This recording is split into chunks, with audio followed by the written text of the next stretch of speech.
Hello friends, स्वागत है आपका हमारे चैनल झारखंड स्टडी 99 पर। फ्रेंड्स, आज की इस वीडियो में हम लोग देखने वाले हैं हिंदी पेपर 2 के 100 महत्वपूर्ण प्रश्न, जो कि हमारा झारखंड सचिवालय पेपर 2 में जो है आपके 100 सवाल पूछे जाएंगे हिंदी साहित्य से संबंधित। तो हमारा जो क्लास है आज का इसी पर आधारित है फ्रेंड्स। तो ये जो JSS CGL पेपर 2 का क्लास होने वाला है, और ये जो है फ्रेंड्स प्रैक्टिस सेट 2 है। इससे पहले हमारा प्रैक्टिस सेट 1 हो चुका है, आप हमारे चैनल के प्लेलिस्ट में जाकर देख सकते हैं। तो हमारा आज का क्लास प्रैक्टिस सेट 2 होगा, और इसमें जो है फ्रेंड्स आपको 95 प्लस नंबर लाना है। अगर आपके, क्योंकि इसमें कुछ सवाल इजी हैं और कुछ डिफ़िकल्ट भी है, अगर आपके 90 या 95 नंबर आ रहे हैं तो आपकी जो पेपर 2 की तैयारी है वो अच्छी है। तो हम लोग जो है आज की इस वीडियो में देखने वाले हैं उपन्यास से संबंधित 13 प्रश्न, कहानी से 15 प्रश्न, और नाटक से 12 प्रश्न, भाषा से 25 प्रश्न, व्याकरण से 10 प्रश्न, और साहित्य काव्य कुंज से 15 प्रश्न, जिसमें निर्धारित कवि भी आ जाएंगे और काव्य विधि भी आ जाएंगे, और हिंदी साहित्य का इतिहास से संबंधित 10 प्रश्न को कवर करेंगे। तो फ्रेंड्स, आप हमारे चैनल झारखंड स्टडी 9 पर नए हैं तो चैनल को सब्सक्राइब जरूर कीजिए, और वीडियो पसंद आने पर लाइक कीजिएगा। और इस वीडियो का जो PDF है फ्रेंड्स, हमारे टेलीग्राम चैनल झारखंड स्टडी 99 पर प्राप्त कर सकते हैं। तो चलिए शुरू करते हैं आज की इस क्लास को। और आज की इस क्लास का हमारा पहला सवाल है कि गोदान उपन्यास में भोला किस जाति का था। गोदान जो उपन्यास था तो उसमें भोला जो है वह किस जाति का था, तो अहिर जाति का था। Option number C right answer हो जाएगा, अहिर जाति का था। दूसरा सवाल है, भारत सरकार द्वारा मुंशी प्रेमचंद के जन्म शताब्दी 1980 पर कितने रुपये का डाक टिकट जारी किया गया था। जब मुंशी प्रेमचंद का जो जन्म शताब्दी मनाया गया था तो उसके जन्म शताब्दी के अवसर पर जो है कितने रुपये का डाक टिकट जारी किया गया था, तो 30 पैसा का डाक टिकट जारी किया गया था। Option number B right answer हो जाएगा, 30 पैसा का। हमारा तीसरा सवाल है, गोदान उपन्यास का मुख्य पात्र कौन है। तो गोदान उपन्यास का मुख्य पात्र की बात करें तो होरी राम था। Option number C right answer हो जाएगा, होरी। गोदान उपन्यास का मुख्य पात्र होरी थे। अगले सवाल की ओर चलते हैं। अगला सवाल है, गोदान कब प्रकाशित हुआ था। गोदान जो उपन्यास है मुंशी प्रेमचंद का, वह कब प्रकाशित हुआ है, तो 1936 ईस्वी में प्रकाशित हुआ है। Option number B right answer हो जाएगा, 1936 ईस्वी में। 1936 में जो है गोदान उपन्यास का प्रकाशन हुआ है। अगला सवाल है, गोदान उपन्यास में झुनिया पात्र थी। गोदान उपन्यास की जो पात्र थी झुनिया, वह कैसी पात्र थी। इसका आंसर ऑप्शन नंबर A, भोला अहिर की विधवा पुत्री। झुनिया जो थी वह अहिर थी और एक विधवा पुत्री थी। भोला जो अहिर जाति का था उनकी विधवा पुत्री थी। हमारा अगला सवाल है, मैला आंचल उपन्यास में बिहार के किस जिले की बात कही गई है। हमारा जो मैला आंचल उपन्यास है इसमें बिहार के किस जिले की बात कही गई है, तो पूर्णिया जिले की बात कही गई। Option number A right answer हो जाएगा, पूर्णिया जिले। अगले सवाल की ओर चलते हैं फ्रेंड्स। हमारा अगला सवाल है, मूल गैन का अर्थ मैला आंचल उपन्यास में बताया गया है। मूल गैन का जो अर्थ है ना मैला आंचल में, क्या बताया गया है, तो इसका आंसर हो जाएगा option number D, music director. मूल गैन का अर्थ होता है म्यूजिक डायरेक्टर। आपको याद रखना है इस शब्द को कि मूल गैन का अर्थ जो है मैला आंचल में क्या बताया गया है, तो म्यूजिक डायरेक्टर बताया गया है। हमारा अगला सवाल है और 8वां सवाल है, मैला आंचल उपन्यास में हाथ में झंडा लेकर हाथी के आगे कौन नाच रहा था, तो बालदेव नाच रहा था। Option number C right answer हो जाएगा, बालदेव। मैला आंचल उपन्यास में जो है हाथ में झंडा लेकर हाथी के आगे बालदेव नाच रहा था। 9वां सवाल, उपन्यास मैला आंचल के अनुसार भारत पाकिस्तान के बीच किस नदी सीमा रेखा की बात की गई है। उपन्यास जो मैला आंचल है ना, तो इसमें जो भारत और पाकिस्तान के बीच की जो सीमा रेखा की बात कही गई है, तो इसमें किस नदी के सीमा रेखा की बात कही गई है, तो नागर नदी की। Option number B right answer हो जाएगा, नागर नदी के सीमा की बात की गई है। मैला आंचल उपन्यास में किसने कहा था यह डॉक्टर नहीं जीन है, तो यह कथन जो है कमली का है। Option number B right answer हो जाएगा, कमली। कमली ने कहा था कि यह डॉक्टर नहीं जीन है। अगला सवाल है, श्री लाल शुक्ल का पहला उपन्यास कौन सा है।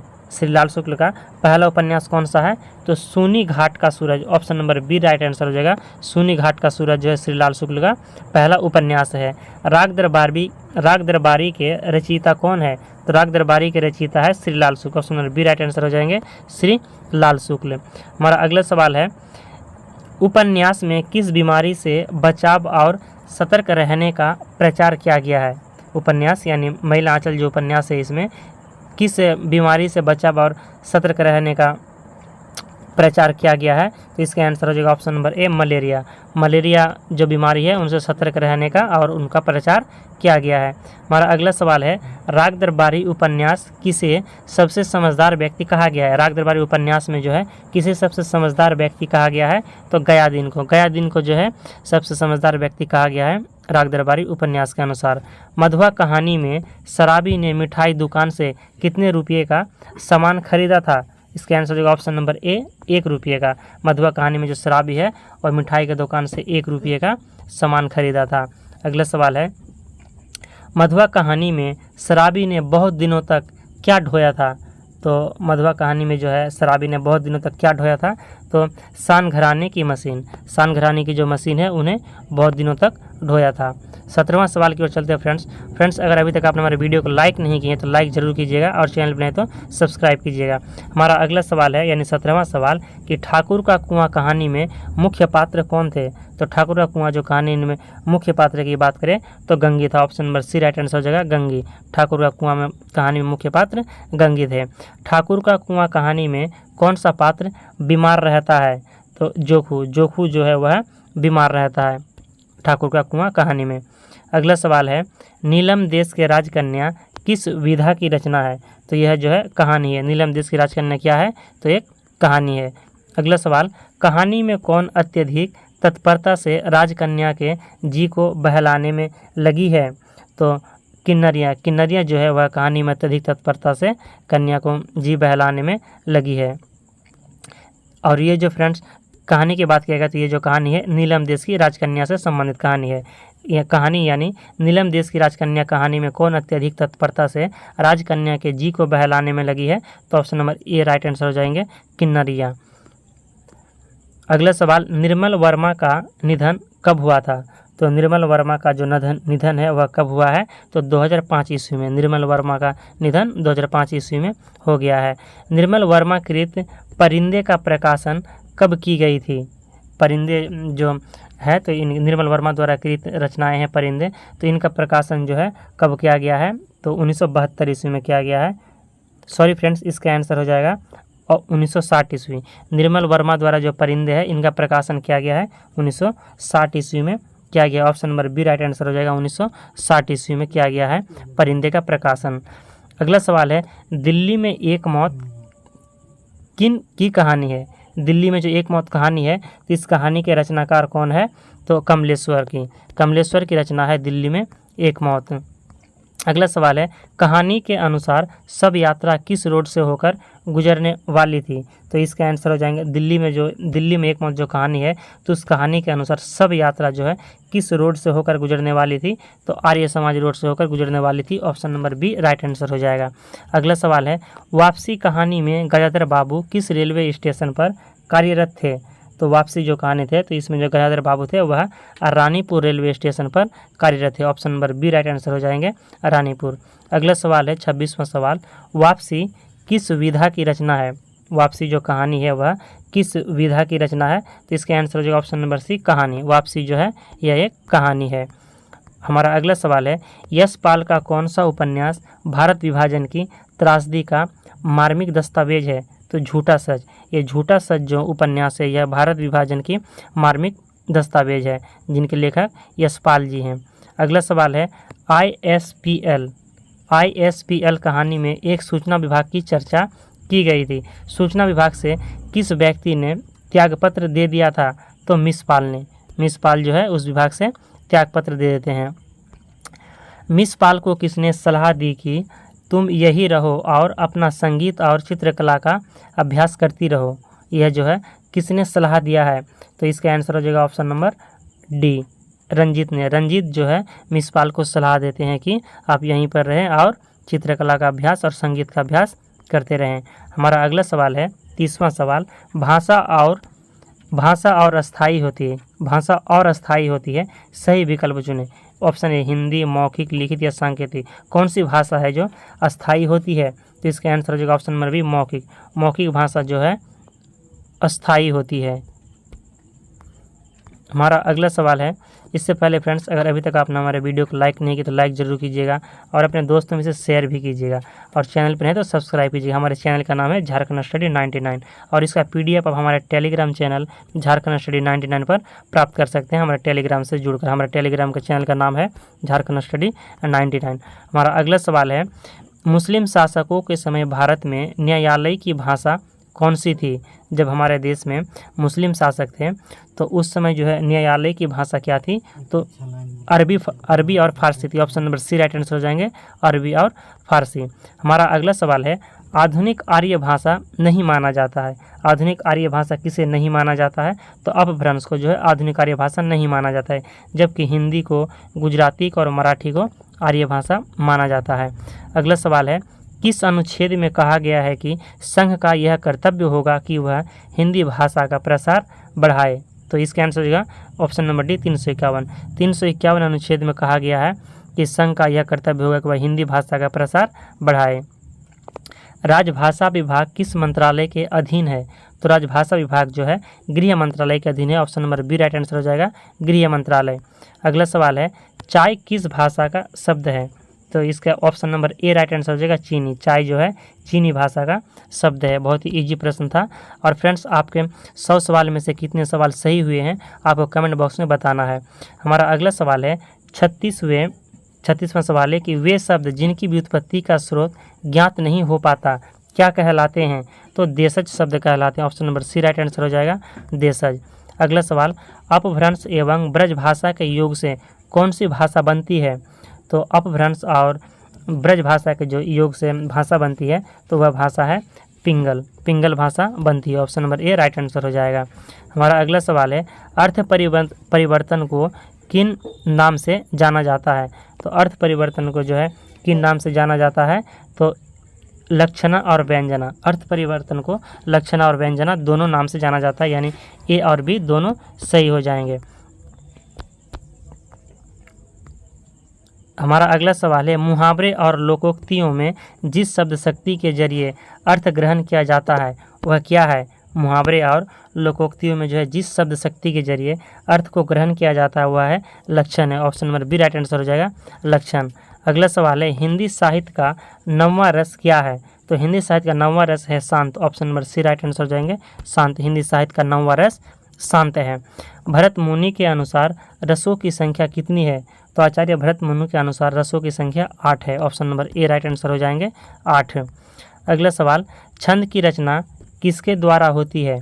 तो छंद की रचना जो है गणों के समायोजन के द्वारा होती है। Option number A right answer हो जाएगा, गणों के समायोजन द्वारा। छंद में हर्षव और दीर्घ को क्या कहते हैं? छंद में जो ह्रस्व होते हैं और दीर्घ ई होते हैं, ह्रस्व की मात्रा और दीर्घ की मात्रा होते हैं, उन्हें क्या कहा जाता है? तो लघु और दीर्घ कहा जाता है। Option number C right answer समझेंगे, लघु और दीर्घ। अगला सवाल है, भारत के संग भारत में कौन सा अलंकार है? तो इसमें अनुप्रास अलंकार है। यहाँ पर ऑप्शन बी में अनुप्रास होता, यहाँ पर मिस प्रिंटिंग हो गया है। तो भारत के संग भारत में जो है अनुप्रास अलंकार है।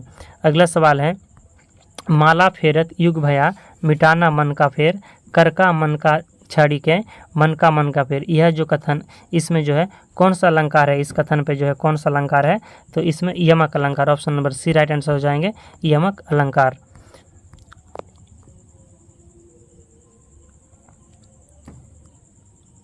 हमारा अगला सवाल है, प्लेटो दर्शन है और दर्शन प्लेटो है, यह कथन किसका है? कि प्लेटो दर्शन है और दर्शन प्लेटो है, यह कथन किसका है?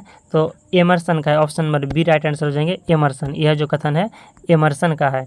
हमारा अगला सवाल है, बायोग्राफी लिटरेरिया के लेखक हैं। बायोग्राफी जो लिटरेरिया है इनके लेखक कौन है? तो इसका आंसर हो जाएगा ऑप्शन नंबर सी, कॉलरिज है। बायोग्राफी लिटरेरिया के लेखक हो जाएंगे कॉलरिज। अगला सवाल की ओर चलते हैं। हमारा अगला सवाल है 48वां सवाल, कंक्लूजन के लिए हिंदी में एक परिभाषिक शब्द प्रचलित क्या है? कंक्लूजन के लिए क्या एक परिभाषित शब्द है? तो निवेदक। इसका अर्थ होता है कंक्लूजन का अर्थ निवेदक। हमारा अगला सवाल है, ईमेल किस संचार माध्यम के अंतर्गत आता है?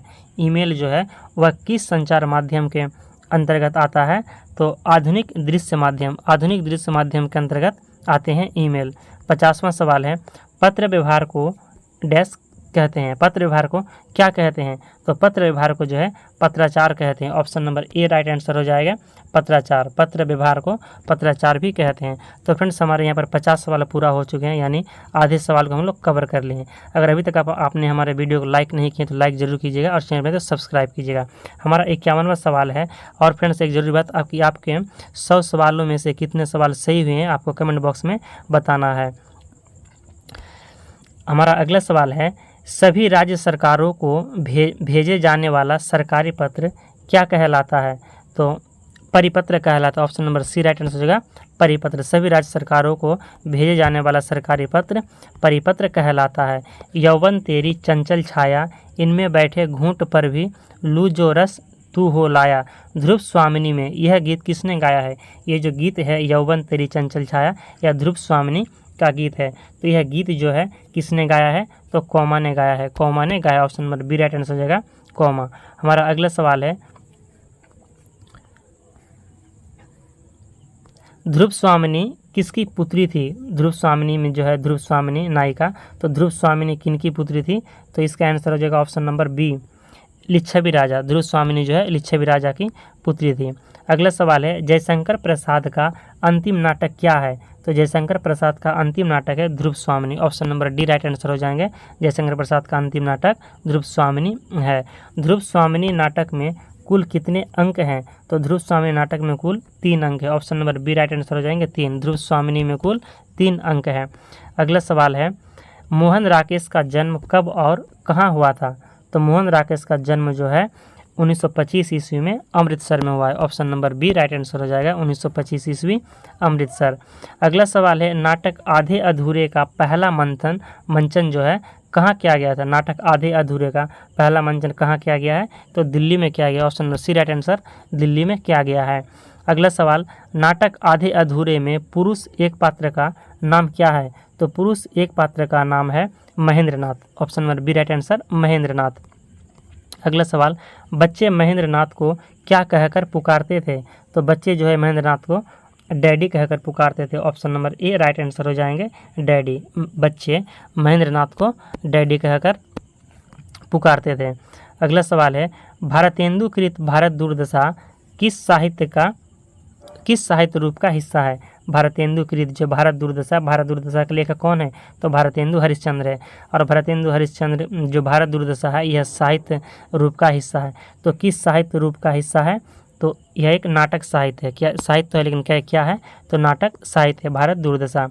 नाटक के किस अंग में भारत दुर्दैव का प्रवेश होता है? नाटक के किस अंग में भारत दुर्दैव का प्रवेश होता है? पहला में, दूसरा में, तीसरा में या 5वां में? तो इसका आंसर हो जाएगा ऑप्शन नंबर सी, तीसरा। नाटक के जो तीसरे अंक में भारत दुर्दैव का प्रवेश होता है, तो आपको याद रखना है तीसरे, भारत दुर्दैव का प्रवेश तीसरे अंक में होता है। भारतेंदु की साहित्यिक भाषा क्या है?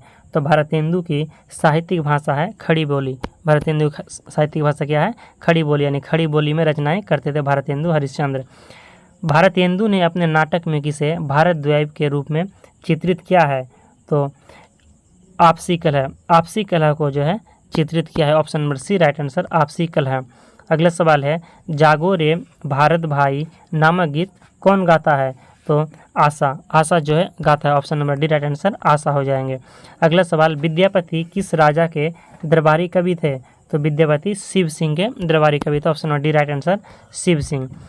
कबीर के गुरु कौन थे? हमारा अगला सवाल है, कबीर के गुरु कौन थे? तो कबीर के गुरु थे Ramanand. Option number C right answer, Ramanand. Kabir जो है रामानंद के शिष्य थे, यानी उनके गुरु रामानंद हो जाएंगे। फ्रेंड्स, हमारे वीडियो को आपको पसंद आ रहा है तो लाइक ज़रूर कीजिएगा और चैनल में तो सब्सक्राइब कीजिए। और एक ज़रूरी बात, अगर आप इस वीडियो का PDF प्राप्त करना चाहते हैं तो हमारे टेलीग्राम चैनल से ज़रूर जुड़ जाइएगा और आपको वहाँ पर हमारे सारे क्लास के PDF प्राप्त हो जाएंगे। हमारा अगला सवाल है, कबीर के गुरु कौन थे? तो रामानंद। कबीर के गुरु का नाम क्या हो जाएंगे? रामानंद। अगला सवाल, सूरदास के साहित्य में किस भाषा की प्रमुखता है? सूरदास की जो साहित्य रचना है तो उसमें किस भाषा की प्रमुखता है?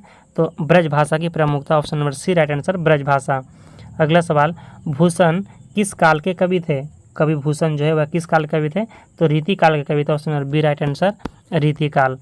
अगला सवाल है, तुलसीदास कहाँ के अस्थायी निवासी थे? तो तुलसीदास जी थे वह काशी के अस्थायी निवासी थे। Option number C right answer Kashi. हमारा अगला सवाल है, भारतेंदु ने अपने किस कृति में देसी राजाओं को राजसभा कहा है? भारतेंदु ने अपने किस कृति में जो है देसी राजाओं को राजसभा कहा है? तो भारत दुर्दशा में जो है वह राजसभा कहा है, देसी राजाओं को राजसभा कहा है। चिदम्बरा परपंत जी को किस पुरस्कार की प्राप्ति हुई थी? यानी चिदम्बरा के लेखक जो हैं सुमित्रानंदन पंत हैं। तो सुमित्रानंदन पंत को जो है चिदम्बरा पर कौन सा पुरस्कार मिला था? तो इसका आंसर हो जाएगा ऑप्शन नंबर बी ज्ञानपीठ पुरस्कार। ज्ञानपीठ पुरस्कार उन्हें चिदम्बरा के लिए मिला है, सुमित्रानंदन पंत को यानी पंत जी को। जयशंकर प्रसाद कैसे कवि थे? जयशंकर प्रसाद जो है वह कैसे कवि थे? तो कालाजयी कवि थे। कालाजयी कवि के नाम से किसे जाना जाता है? जयशंकर प्रसाद को। अजय जी के इस उपनाम को किस साहित्यकार के द्वारा प्रसिद्ध करवाया गया? यानी अजय नाम जो है यह किस साहित्यकार के द्वारा प्रसिद्ध करवाया गया है? तो जैनेन्द्र के द्वारा। यह जैनेन्द्र की है, प्रसिद्ध करवाया तो जैनेन्द्र ने। हमारा अगला सवाल है, दिनकर जी राज्यसभा के सदस्य कब मनोनीत हुए थे? दिनकर यानी रामधारी सिंह दिनकर। तो रामधारी सिंह दिनकर जो है वह राज्यसभा के सदस्य कब मनोनीत हुए थे? तो 1952 ईस्वी में मनोनीत हुए। तो option number A right answer 1952 में मनोनीत हुए थे राज्यसभा के सदस्य। अगला सवाल, नागार्जुन का वास्तविक नाम क्या है? तो नागार्जुन का जो वास्तविक नाम थे वैद्यनाथ मिश्र थे। नागार्जुन का वास्तविक नाम वैद्यनाथ मिश्र थे। और फ्रेंड्स आपको कमेंट में बताना है कि नागार्जुन का जन्म जो है वह कब हुआ है। आपको यह कमेंट बॉक्स में बताना है कि नागार्जुन का जन्म कब हुआ है। हमारा अगला सवाल है, धूमिल की असमय में मृत्यु किस बीमारी से हुई थी? कवि धूमिल जो है तो उनकी जो धूमिल की जो असमय मृत्यु हो गई है तो किस बीमारी के कारण हुई है? तो ब्रेन ट्यूमर के कारण जो है उनकी असमय में मृत्यु हो जाती है। अगला सवाल की ओर चलते हैं। हमारा अगला सवाल है, नागार्जुन किस धर्म में दीक्षित हुए थे? कवि जो नागार्जुन है वह किस धर्म में दीक्षित हुए थे? तो बौद्ध धर्म में दीक्षित हुए। तो option number D right answer बौद्ध धर्म में। अगला सवाल, मैं समय पर कार्यालय जाता हूँ, मैं समय पर कार्यालय जाता हूँ इस वाक्य में किस प्रकार का सर्वनाम है? तो इसमें जो है पुरुषवाचक सर्वनाम है। Option number C right answer हो जाएंगे पुरुषवाचक, कि मैं समय पर कार्यालय जाता हूँ इस वाक्य में पुरुषवाचक सर्वनाम है। यह, ये, वह, वे किस सर्वनाम के बोधन है? ये जो है संबोधन किया जाता है, यह, ये, वह, वे, यह किस सर्वनाम में संबोधन किया जाता है? तो निश्चयवाचक में किया जाता है। निश्चयवाचक सर्वनाम का उदाहरण है। अगला सवाल, निश्चयवाचक सर्वनाम का प्रयोग किस वाक्य में हुआ है? यह मेरी निजी पुस्तक है, आज अपनापन कहाँ है, अपनों से क्या छिपाना, या ऑप्शन नंबर डी आप भला तो जग भला। ये चारों जो ऑप्शन दिए गए तो इनमें से किस में जो है निश्चयवाचक सर्वनाम का प्रयोग किया गया है? तो आप भला तो जग भला, इसमें निश्चयवाचक सर्वनाम का प्रयोग किया गया है। अगला सवाल है, जब क्रिया के कार्य का फल कर्म पर पड़ता है उसे क्या कहते हैं? जब क्रिया के कार्य का फल जो है कर्म पर पड़ता है उसे क्या कहते हैं? तो सकर्मक क्रिया कहते हैं। Option number A right answer सकर्मक क्रिया। अगला सवाल है, क्रिया बनाने के लिए धातु में जोड़ा जाता है जिसे किसे जोड़ा जाता है? क्रिया बनाने के धातु में किसे जोड़ा जाता है? तो ना को जोड़ा जाता है। Option number B right answer जाएंगे ना। क्रिया बनाने के लिए धातु में जोड़ा जाता है तो किसे जोड़ा जाता है? तो यहाँ पर बी, इसका आंसर हो जाएंगे ऑप्शन नंबर बी ना।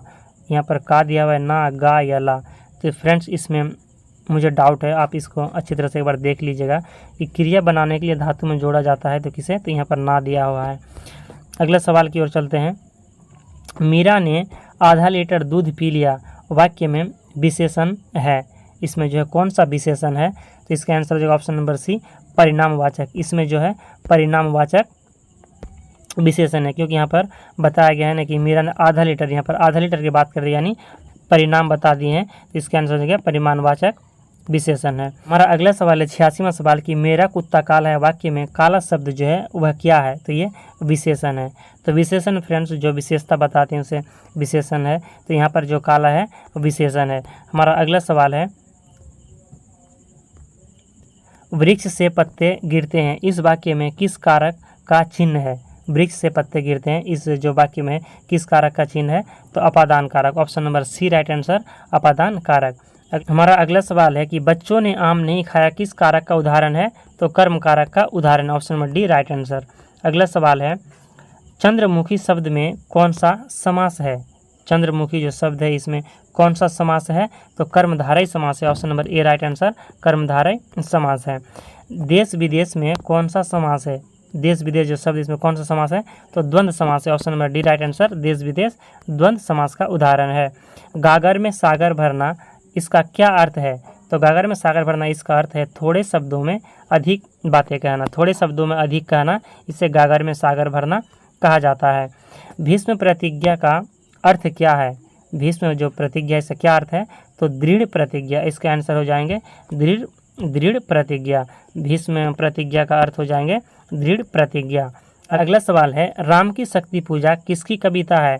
तो सूर्यकांत त्रिपाठी निराला, निराला की राम की शक्ति पूजा जो है सूर्यकांत त्रिपाठी निराला की कविता है। अगला सवाल की ओर चलते हैं। हमारा अगला सवाल है 94वां सवाल कि समस्या पूर्ति किस युग की विशेषता है? समस्या पूर्ति किस युग की विशेषता है? तो भारतेंदु युग की विशेषता है, यानी समस्या पूर्ति। तो आपको याद रखना है कि समस्या पूर्ति की बात करेंगे तो किस युग की विशेषता हो जाएंगे? तो भारतेंदु युग की विशेषता हो जाएंगे। रंग में भंग नामक काव्य कृति के रचयिता कौन है? तो रंग में भंग नामक काव्य के रचयिता हो जाएंगे Maithili Sharan Gupt, option number C right answer हो जाएंगे मैथिली शरण गुप्त। हमारा अगला सवाल है आचार्य रामचंद्र शुक्ल की दृष्टि में किस युग के लेखकों की दृष्टि व्याकरण के नियमों पर अच्छी तरह नहीं जमी थी? आचार्य रामचंद्र शुक्ल की दृष्टि में जो है किस युग के लेखकों की दृष्टि व्याकरण के नियमों पर अच्छी तरह नहीं जमी थी? इसका आंसर हो जाएगा ऑप्शन नंबर बी भारतेंदु युग आंसर हो जाएंगे। अगला सवाल हिंदी साहित्य के किस युग को स्वर्ण युग कहा जाता है? हिंदी साहित्य किस युग को? तो भक्ति काल को।